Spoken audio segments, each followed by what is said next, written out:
মামি আৰু আদানীক মাটি দিবলৈ উচ্ছেদৰ ৰাজনীতি কৰিছে বিজেপিয়ে। বিজেপি চৰকাৰ মাটি লোভিয়া। এই উচ্ছেদত ৰাজনীতি জড়িত হৈ আছে গৌৰৱ গগৈ। কংগ্ৰেছৰ সভাপতি মাল্লিকাৰ্জুন খৰ্গে আৰু ৰাহুল গান্ধীৰ বাবে নিৰ্মাণ কৰা সভাগৃহ পৰিদৰ্শন প্ৰদেশ কংগ্ৰেছৰ সভাপতি গৌৰৱ গগৈৰ লগতে একাংশ কংগ্ৰেছ বিধায়ক নেতাৰ। অহা 16 জুলাইত কামৰূপ জিলাৰ বকো ছয়গাঁও সমষ্টিৰ অন্তৰ্গত বনগাঁৱত উপস্থিত হ'ব নিখিল ভাৰত কংগ্ৰেছ কমিটিৰ সভাপতি মল্লিকাৰ্জুন খৰ্গে আৰু লোকসভাৰ বিৰোধী দলপতি ৰাহুল গান্ধী। এই উপলক্ষে বনগাঁৱৰ শান্তি নিজৰা ক্লাবত আৰম্ভ হৈছে পূৰ্ণ প্ৰস্তুতি।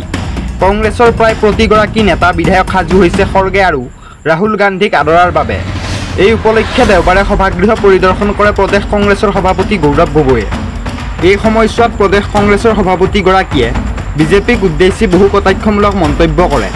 ৰাজ্যৰ বিভিন্ন প্ৰান্তত চলি থকা উচ্ছেদ সন্দৰ্ভত প্ৰতিক্ৰিয়া ব্যক্ত কৰি গগৈয়ে কয়, বিজেপি চৰকাৰৰ এই কাৰ্যক আমি কংগ্ৰেছ দলে গৰিহণা দিছোঁ। অসমৰ মাটিত কেৱল মামা মামী আদানী আম্বানীৰহে দখলত আছে, যাৰ ফলত অমানৱীয়ভাৱে উচ্ছেদ কৰিছে বিজেপি চৰকাৰে।